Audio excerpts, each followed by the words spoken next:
ஏனுங்க இன்றைக்கி எங்கள் வீட்லிங்க கோழிக்கறி 1/4 கிலோ வாங்கிட்டு வந்துட்டுங்க அப்படியே வறுவல் பண்ணிட்டுனுங்களா. வடச்சட்டிலிங்க மிளகு, சீரகம், ஒரு பட்டை, 2 கிராம்பு, ஒரு 3 வரமிளகா, கொஞ்சமாக வரமல்லி போட்டுங்க எண்ணெய் ஊற்றாமல் வறுத்துங்க மிக்சியில் போட்டு பொடி பண்ணி எடுத்துகிட்டு வந்துடுங்க.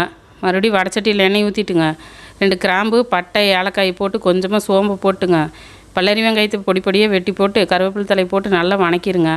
நல்லா வணங்கினதுக்கப்புறமா கொஞ்சமாக இஞ்சி பூண்டு பேஸ்ட் இருந்தால் போட்டுருங்க. சுத்தம் பண்ணி வச்சுக்கிற கோழிக்கறி உள்ளே போட்டுங்க உப்பு மஞ்சப்பொடி போட்டு ஒரு 4 திருப்பி விட்ருங்க. தண்ணியெல்லாம் ஊற்றாதீங்க. அப்படியே ஒரு தட்டத்தை வச்சு மூடி வச்சிட்டிங்கன்னா ஒரு 10 நிமிஷம் கழிச்சு பார்த்திங்கன்னா அதுவே தண்ணி விட்டு வந்துடுங்க. மசாலா பொடி பண்ணிட்டு வந்தோமில்லங்க, அதில் கறிக்கு எந்த அளவுக்கு வேணுமோ அந்தளவுக்கு மேலே அப்படி தூவி விட்டுங்க. நல்லா ஒரு பெரட்டிட்டு மறுபடியும் ஒரு 5 நிமிஷம் மூடி போட்டு விட்ருங்க. தண்ணி பூரா சுண்டி போயிருங்க. அப்படியே அடுப்பு ஆஃப் பண்ணிவிட்டு கொத்தமல்லி தலையை போட்டுக்கலாங்க. தக்காளி வேணுங்கிறவங்க நீங்கள் அரிஞ்சு உள்ளே போட்டுருங்க. எனக்கு இந்த வீடியோ பிடிச்சா லைக் பண்ணிவிட்டு அப்படியே சப்ஸ்கிரைப் பண்ணி விட்ருங்க.